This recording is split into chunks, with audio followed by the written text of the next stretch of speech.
Tov, Shabbat Shalom. Dans la paracha de cette semaine, donc la paracha de Vayeshev, il y a toute l'histoire de Yosef qui démarre. Et une histoire qui va nous accompagner jusqu'à la fin du livre de Bereshit. Et toute l'histoire de Yosef et de ses frères commence par les rêves de Yosef et par une mission que lui demande de remplir son père Yaakov en l'envoyant de la maison jusqu'à l'endroit où se trouvaient les frères qui s'occupaient de faire paître leurs troupeaux à Shrem. Et il est marqué Vayishlaheu mi'emek Chevron. Et il l'envoya, Yaakov envoya Yosef de la vallée de Chevron aller voir ses frères. Alors on sait la grande kouchia de Rashi, c'est que Chevron, c'est pas du tout dans la vallée, c'est plus haut que Yerushalayim, et c'est pour ça qu'en hiver il tombe de la neige à Chevron, même quand il tombe pas à Yerushalayim. Alors comment appeler ça la vallée de Chevron?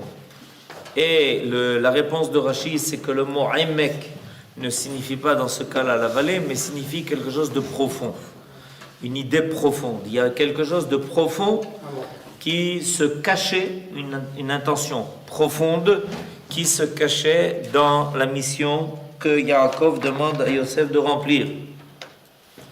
En ce jour, remarque le Targum de Yonatan, commença l'exil de l'Égypte. En effet, depuis le jour où Yaakov envoya Yosef à la rencontre de ses frères, l'enchaînement des événements conduisit en ligne droite à l'exil en Égypte. Le texte laisse entendre que Yaakov accompagna son fils jusqu'à la vallée de Chevron. Mais Chevron est sur la montagne, remarque Rashi. Que signifie alors la vallée de Chevron? Le texte sous-entend que Yaakov s'y était rendu pour suivre le dessein profond. Emek est apparenté au mot Amok, qui veut dire quelque chose de profond, annoncé au juste qui reposait à Chevron, Abraham. C'est-à-dire l'intention c'était finalement de pouvoir réaliser la prophétie qui avait déjà été donnée à Abraham quand Abraham avait entendu de la part de Akadosh Baruch Hu lors de Brit Ben Abetarim, Yado Ateda ki ger yezacha be'eretz lo lahem. Donc de Chevron ici, ça ne veut pas dire simplement le lieu géographique de Chevron, mais de la prophétie qui a été donnée à Abraham qui se reposait à Chevron, à Marat Marpella, de manière à réaliser ce qui lui avait été dit lors de l'alliance entre les offrandes découpées, Brit Ben Abetarim, ta postérité sera étrangère dans un pays qui ne sera pas le sien. L'histoire de Yosef et de ses frères est ainsi considérée comme le début de la réalisation de l'annonce faite au premier patriarche. Tout commence à s'enclencher à partir du départ de Yosef pour aller voir ses frères, s'enclenche le processus de la descente en Égypte, parce qu'à partir de là, une chose va entraîner une autre. Cette idée revient souvent et sous différentes formes dans les réflexions des sages du Midrash, comme dans celles des exégètes consacrées à notre chapitre. Les personnages de cette histoire apparaissent ainsi comme étant des agents de la providence. Ces plans universels prévus pour la réalisation des buts messianiques de l'histoire, parce que vous comprenez bien que ce qui a été annoncé à Abraham ne concerne pas seulement l'époque des enfants de Yaakov et de Yosef, mais la Torah étant éternelle, elle annonce le futur déroulement des événements à la fin des temps. C'est-à-dire, en fait, le même modèle sera répété, où on voit que tout d'un coup, les événements s'enclenchent l'un à l'autre pour finalement faire aboutir au but qui est recherché. Et ça, c'est important de le comprendre parce que quand on isole les événements, on n'arrive pas à comprendre comment de telles choses ont pu arriver. Et comment quelqu'un a pu penser faire une chose pareille. Chaque événement, quand il est isolé, des fois il paraît tout à fait paradoxal et même c'est absurde ce qui s'est passé. C'est seulement quand tu arrives à remettre en place l'enchaînement des choses que tu arrives à constater qu'une chose liée à une autre a fini par engendrer de façon tout à fait détournée et inattendue, a fini par réaliser le but divin, a fini par réaliser ce qui était proposé. Et ça, il faut le savoir. Et ces plans universels, prévus pour la réalisation des buts messianiques de l'histoire, s'accomplissent au milieu des allées et venues, des rêves et des rancunes, des ambitions et des vindictes, des enfants de la famille d'Abraham. Et l'Écriture nous donne ici l'exemple de l'histoire d'une famille dont chaque membre demeure entièrement responsable de ses actes, quoi qu'ils agissent, dans la perspective historique, en tant que shluchim la makom, agent de la providence divine. C'est-à-dire que Akadosh, la science divine, est une science qui est tellement extraordinaire et tellement totale qu'elle est capable d'englober les actes qui sont faits par libre arbitre par chaque individu. Ce n'est pas des choses qui se contredisent. A priori, si ce qui se suit là, d'accord, on vient de nous expliquer en fait que toute cette histoire-là, qui va commencer avec la vente de Yosef, sa descente en Égypte, etc., c'était pour réaliser finalement la sortie d'Égypte. C'est le but, ok? Donc on est maintenant là, au moment, un moment critique où tout va commencer. Alors alors tout est vendu à l'avance. Tout est relatif. Tout est vendu à l'avance, tout est en place, on n'a plus rien à faire, on n'a plus rien à dire. Et alors, et où est le libre arbitre? Et quoi que c'est fini. Alors Yosef, il est obligé d'aller à Shrem, ses frères sont obligés de le vendre. À ce moment-là, ils veulent le tuer, mais ils n'ont pas le choix parce qu'ils doivent le vendre. Alors ils le vendent, ils le vendent aux Égyptiens, il aboutit chez Poutifar. Bekitsu. Alors, d'après ce qui semble apparaître ici, il n'y a pas le choix. Alors, non, c'est bidiouk ce qui nous est enseigné. C'est qu'en réalité, au niveau individuel, il y a un libre arbitre qui est conservé. Chacun est libre de ses actes. Mais la providence divine est capable de récupérer les actes de chacun et de les connecter l'un à l'autre pour finalement réaliser le but divin et pas le but humain. C'est-à-dire, quand les hommes agissent, qu'est-ce qu'ils ont en tête? L'intérêt personnel. Leur intérêt personnel, ce qu'ils poursuivent, ce qu'ils veulent faire. Rabot machashavot belevish. Bichlal, le Orach Chaim Akadosh, il pose une question extraordinaire. La question extraordinaire, c'est comment se fait-il que Yosef, finalement, soit vendu alors qu'il a reçu la mission de son père dès qu'il allait faire une mitzvah? Pourquoi? Parce qu'on a un principe. Shluchem mitzvah enam nizokim. C'est-à-dire que ceux qui partent faire des mitzvot ne sont pas en danger. À long terme. On a vu des cas. Et on a vu des cas contraires. Il y a fait meot. Donc on ne comprend pas. Alors regardez, tout à fait au début de la feuille, ce sujet est abordé. Quand Yosef est parti voir ses frères, envoyés par son père, il ne les soupçonnait cependant pas de commettre un acte de violence. Et il ne craignait pas un réel danger. Il le considérait en outre comme étant hors de danger, puisqu'il partait en mission sacrée. Shaliach mitzvah, quand Yaakov a envoyé son fils Yosef, est-ce que Yaakov avait une crainte quelconque à avoir? Réponse non. Pourquoi? D'abord, Yaakov ne vous peut surtout pas imaginer que ses fils soient capables de faire une chose pareille, de vouloir tuer leur frère et même de le jeter dans un puits et de le vendre en Égypte. Il connaissait ses enfants, c'était des tzadikim. Premier problème. Deuxième problème, mais de toutes les façons, il envoie son fils faire une mitzvah. Shluchem mitzvah, dis-moi, tu envoies ton fils de Shrem jusqu'à Hebron, c'est pas un danger. Shluchem mitzvah enam nizokim. Parce que tout ce qu'il faisait, nous dit Mouk, c'était par pure obéissance à la volonté de son père. Donc il était en train de faire une grande mitzvah de Kibboud Avrahem.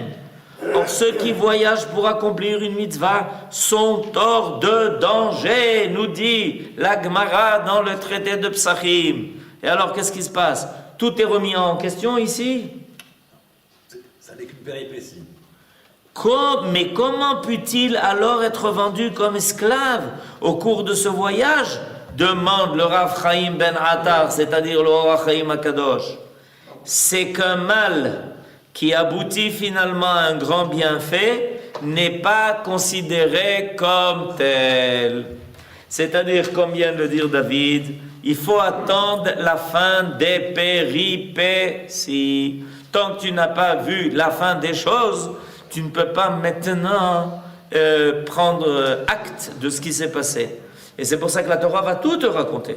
Elle va te dire comment ça a commencé, comment ça continue et comment ça se termine. Et notre problème, nous les hommes, c'est qu'évidemment notre vue des choses elle est très limitée. Il est possible qu'il y ait quelque chose qui commence il y a 1000 ans, qui se soit poursuivi il y a 500 ans et qui se termine aujourd'hui. Et il est possible qu'il y ait quelque chose qui commence aujourd'hui, qui se continuera dans 20 ans et qui se terminera dans 50 ans. On ne sait pas. On ne peut pas savoir. Mais la providence divine, c'est ça. C'est cette vue d'avion que nous donne la Torah quand elle nous fait finalement planer au-dessus de l'histoire. C'est pour ça que la Torah nous parle depuis la création du monde et de la création de l'homme jusqu'à la fin de la vie de Moshe Rabbeinu. Pour te dire, en réalité, sache, c'est une seule et même chose. Est-ce que tu es capable de considérer l'histoire depuis Bereshit jusqu'à l'E'ene Kol Israël comme une seule et même péripétie? Je ne suis pas capable. Mais la Torah te fait voir cela. Moshe Rabbeinu Elié au Adam Arishon. Et ce qui va se passer au milieu, c'est une des péripéties de l'histoire. Et si tu continues après ça, tu arrives à Yoshua. Et après Yoshua, tu arriveras au roi David. Et après le roi David, tu continueras jusqu'aux prophéties qui te parlent de la fin des temps. Et à la fin des temps, on verra tout cela comme étant une seule et même histoire. Une seule histoire. Et tout au milieu ne sont que des épisodes. Des épiphénomènes. C'est des épisodes, c'est des petits trucs qui se passent. Mais c'est pour ça que finalement, nous dit Rabbi Chaim ben Attar, quand Yaakov envoie, lui il dit, j'ai aucune crainte, je peux envoyer Yosef, d'abord j'ai pas de soupçon sur mes fils, et deuxièmement, je trouverai mitzvah inam nizokim. Mais c'est pas comme ça que ça s'est passé. Comment ça c'est pas comme ça que c'est passé? Quand Yosef a été vendu, Nachon. Et à ce moment-là, les frères sont en train de commettre un acte répréhensible pour lequel il leur sera tenu rigueur. Vous savez ce que dit Rabbeinu Bechayet sur la Torah? Rabbeinu Bechayet sur la Torah dit que les 10 sages de l'époque de la Mishnah qui ont été tués par les Romains et martyrisés, c'était pour expier la faute des frères de Yosef. Rabbi Akiva, Rabbi Hanania ben Teradion, c'était pour expier. Mais qu'est-ce qu'on a fait nous? C'est une seule et même histoire. קוראים לזה עשרת הרוגי מלכות. Les Mekoubalim disent que la Seret Harugei Malchut, c'est l'histoire de Yosef qui doit maintenant aboutir et continuer. Comment il s'appelait Rabbi Akiva? Akiva ben Yosef. Akiva ben Yosef. C'est-à-dire que toute leur histoire, il y a une globalisation de toute l'histoire du monde. Et personne, c'est pour ça qu'on peut jamais, en fait, si tu déconnectes les choses l'une de l'autre, tu as une compréhension qui est tout à fait partielle, qui te permettra jamais, tu pourras jamais comprendre. Si tu veux comprendre le Mashiach, il faut parler du roi David. Si tu ne parles pas du roi David, tu ne parles pas du Mashiach. De quoi tu parles? C'est l'aboutissement de la royauté de David. Tu parles du Mashiach sans parler du roi David et de ce que le roi David a fait et de l'intention de créer le royaume de Dieu sur terre, mais tu n'es pas du tout dans le Inyan. Tu es en train de prendre une bribe de l'histoire et d'en faire quelque chose qui est complètement déconnecté de ce qui l'a précédé. C'est une leçon qui est extraordinaire. Alors voilà que Yosef donc est parti, il a quitté son père. Il est Shaliach Mitzvah, il est en route pour Shrem, et il s'est été égaré dans la campagne. Yosef s'égare. Égaré à tout point de vue, remarque le Zohar. Il s'était égaré en croyant pouvoir mettre sa confiance en ses frères. Il recherchait leurs sentiments fraternels et ne les trouvait point. Aussi l'homme lui demanda-t-il, « Que vas-tu donc chercher ?» L'homme qu'il rencontre sur son chemin, il lui demande, « Mais qu'est-ce que tu cherches ?» Comme si Yosef ne connaissait pas la route. C'est la première fois. Nos ancêtres connaissaient Eretz Israël par cœur. Comment il s'est égaré? De quoi il s'est égaré? Mais ce n'est pas de cet égarement qu'il s'agit. Que cherches-tu? Ce verset est écrit en l'honneur de Yosef. Il te montre qu'il eut des nombreux prétextes pour rebrousser chemin et ne pas poursuivre la recherche de ses frères qu'il n'avait pas trouvé à Shrem, où son père l'avait envoyé. Mais il brava le danger par piété filiale et n'eut de cesse qu'il n'eût accompli sa mission. Le récit nous apprend de combien de moyens la providence divine dispose pour parvenir à ses fins. Elle dépêcha à Yosef au moment voulu un ange de service, Gabriel, qui, sous une forme humaine, s'adressa à lui et lui indiqua son chemin. Nombreux sont les intermédiaires de l'Éternel, et son dessein se réalise en toutes circonstances. C'est-à-dire qu'il y a ici donc Yosef qui agit, et qui se sent fort de sa mission, et qui ne démissionne pas. Et bien qu'il est en train d'affronter des dangers immenses, imaginez-vous, essayez de réaliser aujourd'hui ce que ça veut dire d'aller de Hebron à Shrem. Aujourd'hui, c'est dangereux. Aujourd'hui. Imaginez-vous à son époque, ils n'étaient pas les maîtres du pays. Et il s'égare. Et donc, très facilement, il peut... Mais Yosef fait partie de cette catégorie d'hommes qui ne renoncent pas. On le voit. Il est toujours... il se sent toujours investi de sa mission. C'est ce qui lui arrive en Égypte, où il est capable de surmonter toutes les épreuves, de passer par tous les obstacles, et les surmonter les uns après les autres, pour finalement arriver au poste le plus haut. Okay? C'est une drôle de trempe d'être comme ça, d'avoir cette capacité d'affronter tous les dangers, parce qu'il y a quelque chose à faire, parce qu'il y a quelque chose à réaliser. Okay? À la fin des temps, le Mashiach Ben Yosef, c'est le même principe. Il y a énormément d'obstacles pour réaliser la Géoula. C'est un travail surhumain. Et le Mashiach Ben Yosef fait ce travail. Ramener les exilés, les faire installer sur sa terre, et mener tous les combats qui est nécessaire pour finalement que le peuple d'Israël revienne complètement à son indépendance, etc. C'est son travail. Il renonce jamais. Il est toujours prêt à aller de l'avant, malgré tous les dangers qui le menacent. C'est ce que l'on voit avec Yosef. L'histoire de Yosef ne nous est pas racontée pour nous parler d'un personnage d'il y a 3500 ans. Elle nous est racontée pour nous parler de l'éternité de la valeur de Yosef. Okay? Yosef est une valeur. Et cette valeur, il faut en prendre conscience. Il faut s'imbiber de la valeur de ce qu'est Yosef. Parce que finalement, cette valeur, toutes les valeurs de nos ancêtres, revient à la fin des temps à un niveau pas d'individu seulement, mais à un niveau de phénomène. Le phénomène de Yosef, le phénomène des frères, le phénomène de Yehuda, c'est des phénomènes, c'est des comportements qui nous ont été donnés, qui font partie de nous-mêmes et qui sont, grâce à ça, nous permettent de progresser dans l'histoire. Alors, lui dit, cet homme que Yosef rencontre, lui dit, qui est l'ange Gabriel, qui a été envoyé pour, Gabriel vient du mot Leitgaber, Surmonter. La force de surmonter. Il dit, allons à Dothan.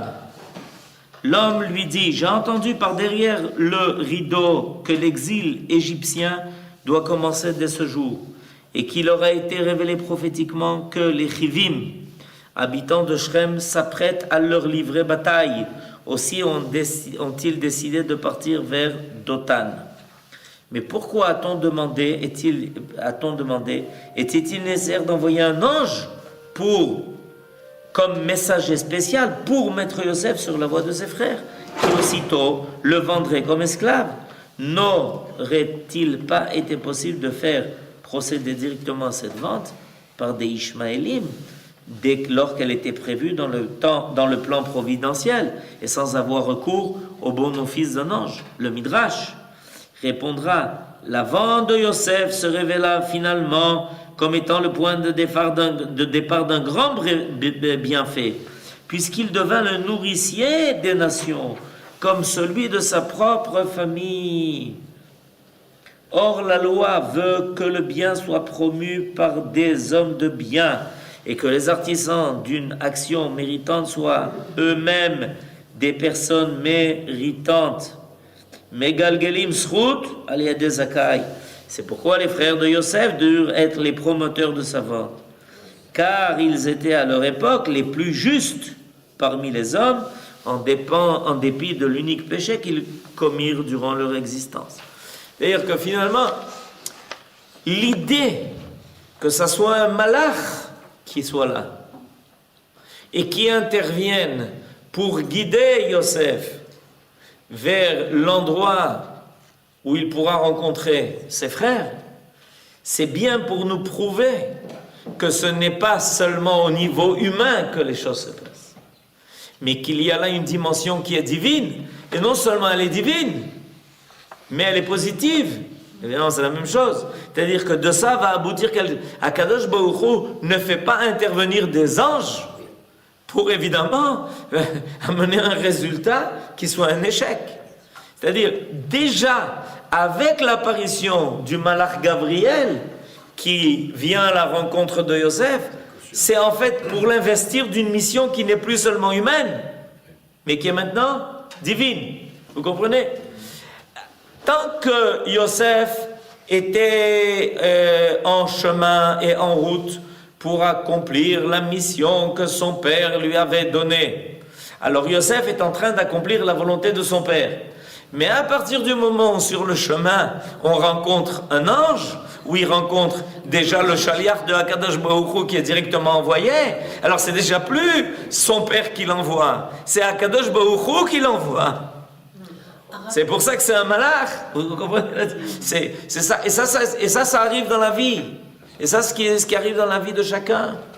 C'est que des fois, on voit que quelqu'un, bon, il a commencé par lui-même à faire quelque chose.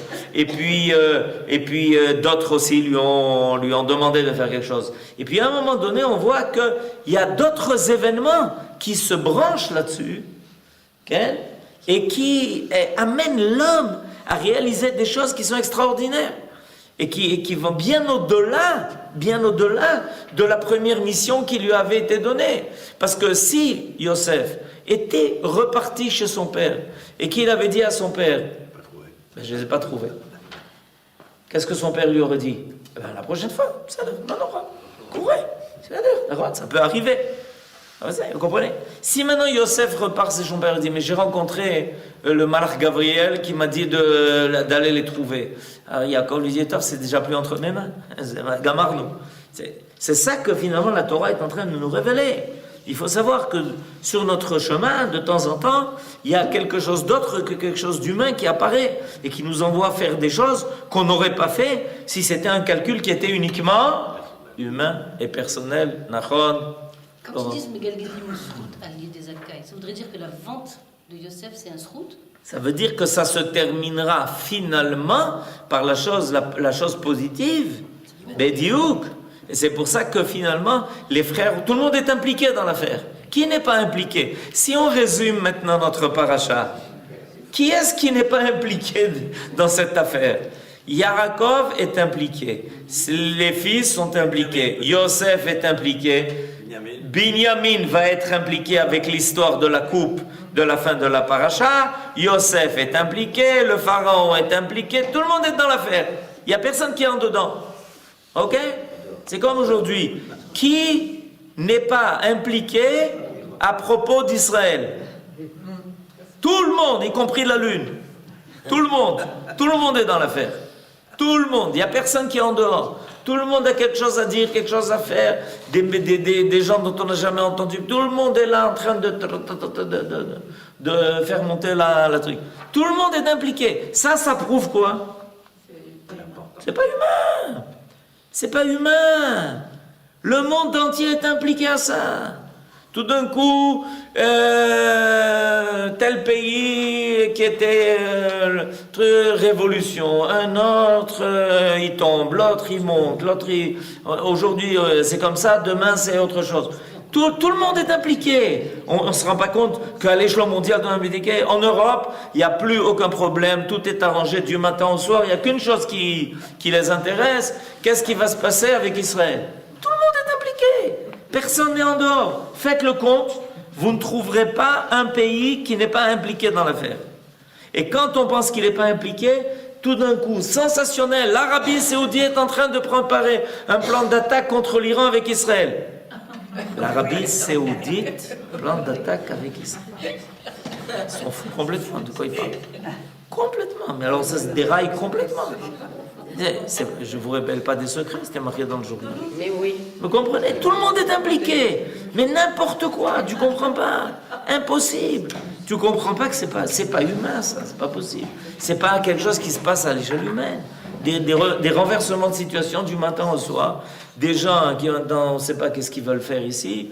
Même un président français qui dit qu'il est venu ici parce que dans son pays personne ne le veut. Et au moins ici il est accepté. Shabbat shalom.